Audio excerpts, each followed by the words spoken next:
Remember, for days now, while Israel has been threatening a ground offensive into Gaza, that hasn't happened yet. So let me now bring in my colleagues. India Today is on the ground right now. Both Shiv Arur, Gaurav Sawant, who've had the experience of covering wars for several years now, are now covering the Israel-Hamas war. Shiv, first question to you.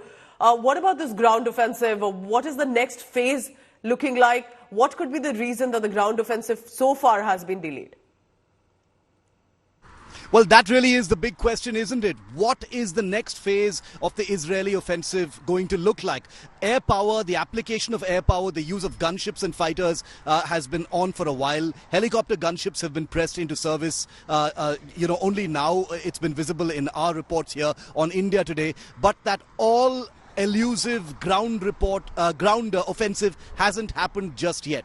When is that going to happen appears to be perhaps the most valuable question that people are asking here in Israel, because everything is loaded in favor of that ground offensive. However, things are slightly complicated as a result of the hostage situation. But if we're in southern Israel right now, and we've just visited the front from Sderot to Kibbutz Be'eri and other parts near the Gaza Strip, and I can tell you that the deployment of the Israeli Defense Forces is huge. It's never been this big before. Remember that ground operations into Gaza have taken place on two occasions in the past, 2009 and 2014. On both those occasions, the Israeli Defense Forces stayed less than 20 days in Gaza. So at this point of time, I think the challenge really is what that end game is going to be. Is it the complete destruction of Hamas? Is all of Hamas, even inside Gaza at this point of time? This and many other questions, are, I imagine, continuing to complicate just when that ground operation will begin. So, Shiv, then my next question is, what about the West Bank? There are reports coming in that there are strikes in the West Bank region as well.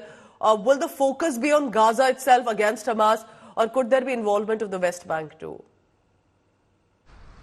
The surprise airstrike in the West Bank with the Al-Ansar mosque being struck, took a lot of people off guard, because there was a sense that air power was going to be applied only in Gaza.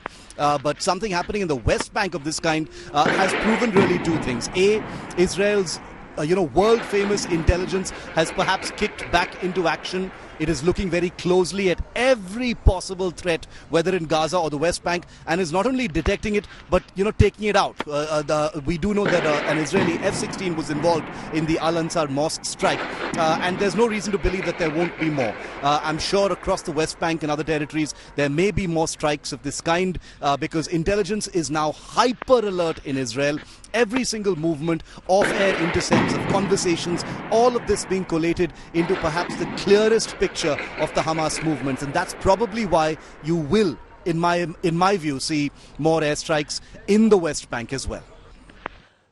Before I let you both get a breather for now, just one more question, Shiv, because this clearly looks like that this could escalate first into a West Asia crisis, and then later possibly into, may not happen, but looks like a global conflict also.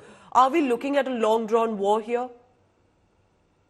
I can tell you that not a single member of the Israeli Defense Forces that we've spoken to has said that this isn't going to be a long drawn-out affair. There is a total acknowledgement within the Israeli government, the intelligence services, the defense forces, that Israel has no option to get it right this time. And that is the decimation of Hamas.